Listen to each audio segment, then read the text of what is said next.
Elon Musk offered billions to buy control in Africa, but one African president didn't flinch. What he said not only shook the world, it made Elon delete his tweet. This is the story of how IBRAHIM Traoré stood alone and made the world listen. It began with a summit, not the kind hosted by diplomats in sterile conference halls, but one organized in secret, quietly, privately, and with enormous implications. A new generation of African leadership had emerged, and with it, the attention of the world's most powerful tech empire, Elon Musk's global consortium. Elon Musk, the world's most polarizing tech magnate, had long taken interest in Africa. He spoke often about his South African roots. He funded solar grids in desert villages and hinted at establishing a second SpaceX command hub on the continent. But behind every gesture lay one goal: access. Access to rare earth minerals, access to unmapped markets, access to leaders who could open locked gates. And so, he focused on one name: IBRAHIM Traoré, president of Burkina Faso. The soldier turned head of state had become a symbol of African sovereignty, a voice that refused to be bought or bullied. His infamous quote, "If Africa is so poor, why are you still here?" still echoed across classrooms, protests, and parliaments. It was a challenge, a philosophy, a threat to the old order. And now, Musk wanted his support. Not publicly, not politically, economically. A quiet proposal was drafted, not from Tesla or SpaceX directly, but through a private venture arm headquartered in Zurich. The offer, a $6.5 billion investment package to develop the mining sector of Burkina Faso, lithium, cobalt, and tantalum reserves, the very ingredients of the tech-driven future. The pitch was simple: jobs, infrastructure, and global visibility. In return, access, exclusivity, and silence on foreign control. The plan was clever. The funds would bypass traditional Western aid routes. Musk's companies would frame it as African development through innovation. But in truth, it was the oldest trick in the book: control the resources, shape the future. The offer was routed through intermediaries, high-ranking business envoys, who landed quietly in Ouagadougou and were escorted to a discreet estate on the outskirts of the capital. The villa was secure, staffed only by locals, and devoid of fanfare. But inside, the tension was electric. Traoré entered, not in a suit, but in a traditional cotton tunic. No guards, no protocol, just presence. The three envoys stood when he arrived. The oldest among them, a South African financier, extended a hand. "We come in partnership," he said. Traoré sat. He didn't speak. He let them unfold their pitch: charts, projections, promises, fiber optic highways, automated mines, a satellite campus of the Musk AI Institute in Bobo Dioulasso. They promised employment, modernization, and the kind of future Africa deserves. They concluded with the phrase that had been rehearsed to perfection: "This is a chance for Burkina Faso to lead Africa into the new age." Traoré finally spoke. "Is Africa not already in its age?" The room froze for a beat. Then the envoy chuckled politely. "What we mean is a new kind of leadership, one that is future-facing, data-driven, aligned with global innovation." Traoré leaned back. Aligned or absorbed? The meeting ended without incident. No rejection, no acceptance, just silence. But inside the presidential compound that night, Traoré convened a midnight session with his closest advisors. He placed the proposal on the table and asked one question: "Can you build a future on a leash?" The room was quiet. They all knew what was at stake. $6.5 billion could transform roads, hospitals, education. But the price was narrative. Whoever funds the foundation writes the story. And Africa, for too long, had been a footnote in tales it didn't author. One advisor suggested renegotiation. Another floated transparency clauses. A third warned of economic retaliation if they said no. Traoré listened. Then he stood. "We are not refusing progress," he said. "We are refusing ownership, cloaked in investment. Let Elon Musk build in Africa, but let it be Africa who chooses the blueprint." The next morning, a reply was drafted, not by the Ministry of Finance, but by Traore himself. It was brief, elegant, firm. To the representatives of the Musk consortium, we welcome innovation, we welcome collaboration, but we do not welcome colonization reborn through capital. Africa is not for sale at any price. You are welcome to work here, but not to rule here. And Traore. The letter was delivered through secure digital channels, but within 48 hours it was leaked, first to an African journalist in Nairobi, then to a political news aggregator in France. By the third day, it was on CNN, BBC, and Al Jazeera. Social media erupted.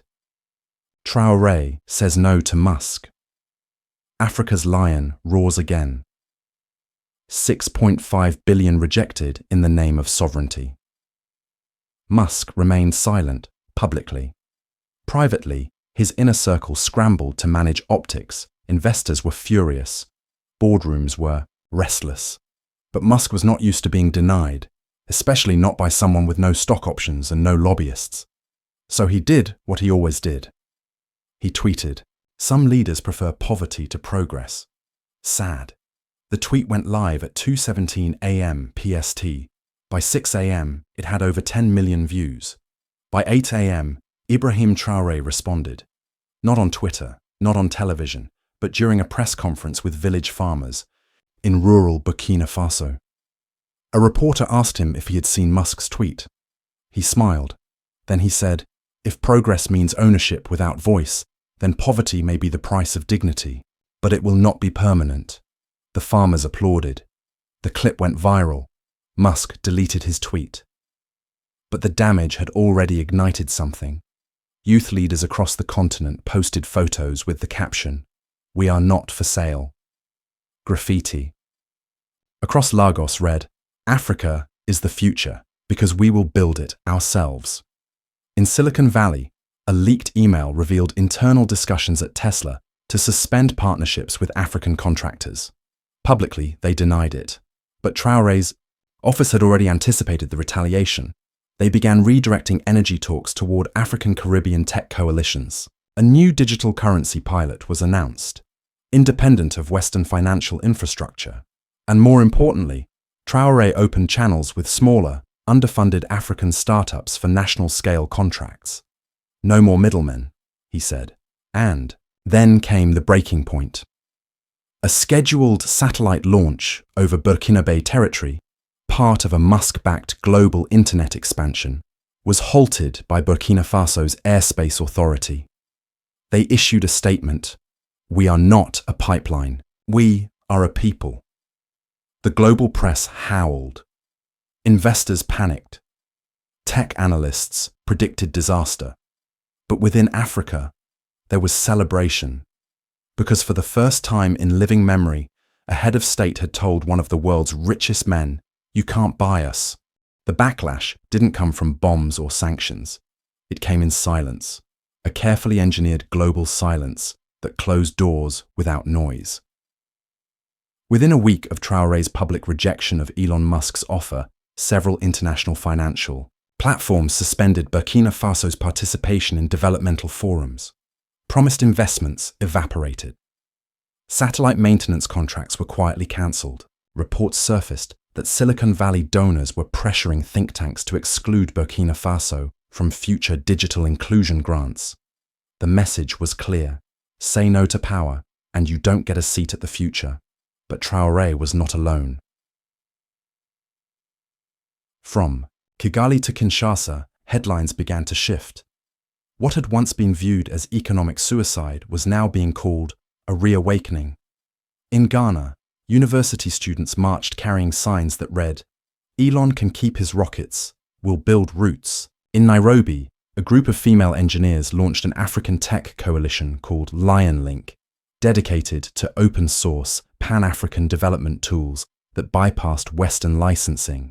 And in Burkina Faso, something deeper began to form, a new national program initiated by Traore himself, redirected 70% of foreign-influenced tech partnerships into domestic collaborations.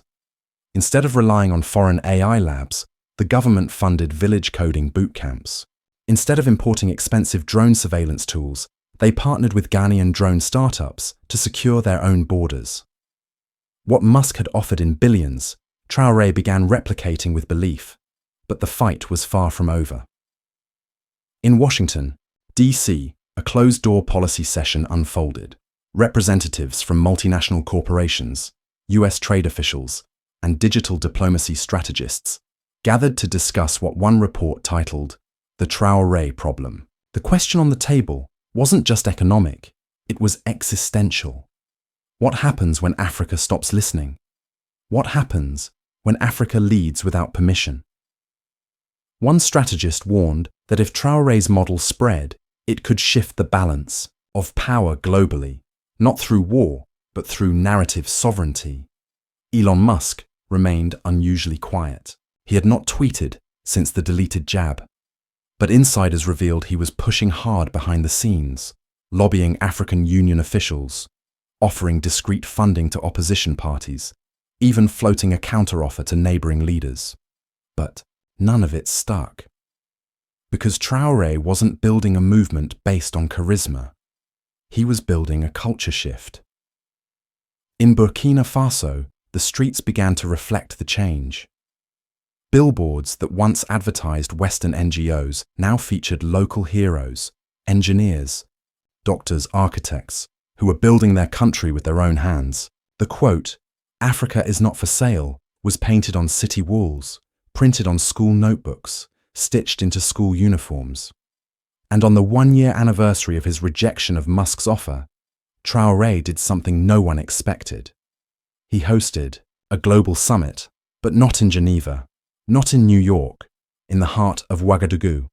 It was called the Independent Future Forum, a gathering of youth innovators, rural leaders, open-source developers, and presidents from nations often overlooked by mainstream power structures. There were no red carpets, no elite donor dinners, only community circles, transparent panels, and open mic discussions. Kamala Harris sent a letter of respect. India sent its Minister of Digital Transformation. China sent a neutral observer. But what mattered was who showed up uninvited. Students from Congo, coders from Togo, carpenters from rural Zimbabwe who had never been on a plane, but came with blueprints for green-powered housing. The keynote speaker, not Traore, but a 22-year-old AI engineer from Ethiopia who opened her speech by saying, "We're not waiting to be discovered anymore. We're building, loudly." Meanwhile, pressure continued to mount. Western media painted Traore as reckless, nationalistic, anti-progress. Financial markets downgraded Burkina Faso's investment rating. A tech blogger accused Traore of jeopardizing Africa's seat at the table. To that, Traore issued a televised response, standing beneath a mango tree in a village square, surrounded by schoolchildren. He said, "Why do we beg for a seat at a table we didn't build? What if the world is not one table, but many homes? Let Africa build its own home. We'll bring our own table." The video reached 50 million views in 3 days. Then something shifted, unexpectedly. From within the West, a group of African-American entrepreneurs in Atlanta launched a new venture fund, Raw Capital. The fund was designed to back African-led projects without foreign board seats, hidden interest, or press-driven optics. Their mission: if they won't invest in Africa's independence, we will. Raw Capital went viral. Donations surged. Even Hollywood actors began publicly supporting the model. One Oscar-winning actress tweeted, "The world is watching a man who isn't trying to get rich, he's trying to stay free." The cultural tide was turning, not because Traore was loud, but because he was clear. Behind closed doors, Musk became agitated. A second proposal was drawn up, this time with no exclusivity clause, no territorial demand, no PR leverage. It was a simple offer of collaboration. It was sent via diplomatic courier. Traore didn't respond, not out of spite, not out of ego, but because the decision had already been made, not by him, but by his people. One final move changed everything. During a state address, Traore revealed a new initiative, the Pan-African Tech Bridge, a digital infrastructure program that linked fiber networks across 6 West African nations, using entirely African hardware and software. No licensing from the West, no foreign data collection rights, all hosted on solar-powered data centers managed by students from African universities. The announcement sent shockwaves through global telecom markets. One commentator on Bloomberg whispered, This is what we feared. They're not unplugging. They're rewriting the code." Traore didn't gloat. He simply said, "You asked who would fund Africa's future. We did." And then he walked away from the podium. No applause, no cheers, just quiet, revolutionary understanding. Because what? Elon Musk had tried to buy. Africa had already begun building. And this time, they weren't selling. It was the moment the West had not prepared for. A continent no longer requesting entry, but rewriting the entire invitation list. By the time Traore launched the Pan-African Tech Bridge, something irreversible had happened. It wasn't just that Elon Musk had failed to buy influence. It was that the very idea of African dependence had begun to collapse. The shift was cultural, not just political, philosophical, not just technological. Burkina Faso, once described in Western reports as landlocked, under-resourced, politically unstable, had become the moral center of a new era. But Traore didn't seek attention. While analysts debated his policies, he continued to walk villages, chair silent councils, and read letters from young people. One had written, "You didn't raise your voice, but I heard you louder than any president in history." He had made something bigger than wealth. He had made Africa proud. Meanwhile, the rest of the world began recalibrating. International investors who once backed mega projects with elite connections began cautiously approaching smaller African startups with equal partnership clauses. European think tanks invited African philosophers to rewrite their curriculum on development. A tech university in Canada issued a public apology for years of using African data without consent and offered 40 scholarships to students from the continent, chosen by an African council. But the most unexpected response came from Elon Musk himself. After a year of silence, he posted a short thread on X. "Africa's future won't be built by billionaires. It will be built by its people. I respect that." It was a rare admission. And though many were skeptical of his motives, it marked a turning point. Because what Traore had done was no longer controversial. It had become credible. Inside Burkina Faso, the economy didn't explode overnight. There were no skyscrapers, no instant revolutions. But something else had changed. Villages once isolated by distance were connected by solar-powered signal towers. Children in public schools were learning software development before age 10. Mothers carried smartphones that tracked real-time crop pricing without needing an internet subscription.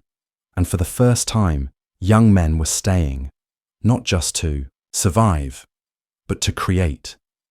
One of them, a 19-year-old named Abdoulaye, built a community-based logistics app that reduced food spoilage by 60% in his region. When asked who inspired him, he didn't say Traore. He said, "The president just reminded me that we already had everything. We just needed to believe it." As Burkina Faso grew, Traore remained humble.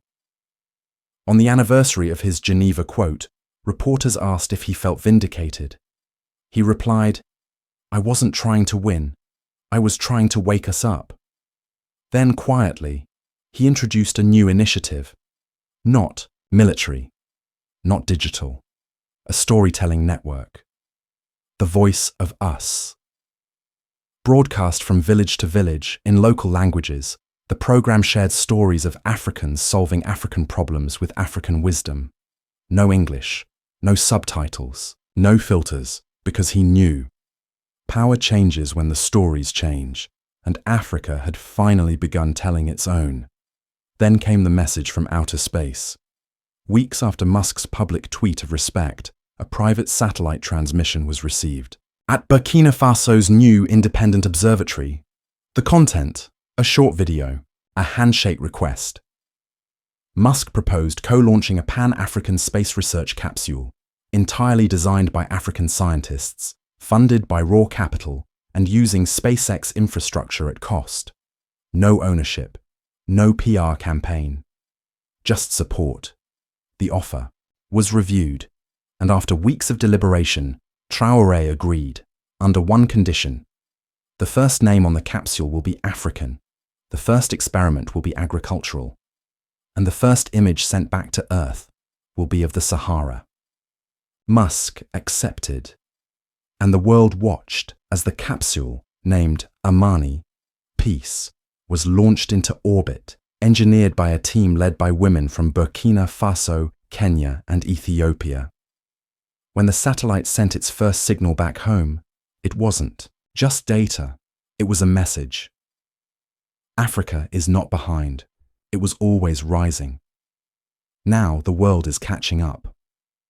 That year, Burkina Faso hosted its first international sovereignty conference. No luxury hotels, no staged press briefings, just open forums on land ethics, local governance, and narrative economy. Kamala Harris returned, not to speak, but to listen. She sat beside youth leaders from Gambia and Sudan and quietly took notes. When asked privately why she attended, she replied, "Because I was there when the silence began. I want to be part of the listening now." In the final months of that year, IBRAHIM Traoré gave one last national address, not on a podium, but sitting beside an elder in the Northern Highlands during a village gathering. He said, "Many think the lion roars to claim the jungle, but sometimes the lion roars so that the cubs remember who they are." He paused, then looked around. "I have roared enough. Now it is your turn." And with that, he stood, removed his presidential insignia from his jacket, and handed it to a young civil engineer who had grown up fixing radios in the market. It wasn't a resignation, it was a return. That night, across Africa, children listened to radio dramas about queens, warriors, and inventors. Farmers tracked weather patterns from Burkina Faso's open-source app. And in the dark sky above, a small capsule named Amani blinked silently over the Sahara. Its solar panels facing the sun, its data signals echoing across lands once called poor. But now, they were rich, not in money, but in memory. And Elon Musk, he watched from afar, not as an owner, but as a guest, because this was Africa's story now, and the lion had roared.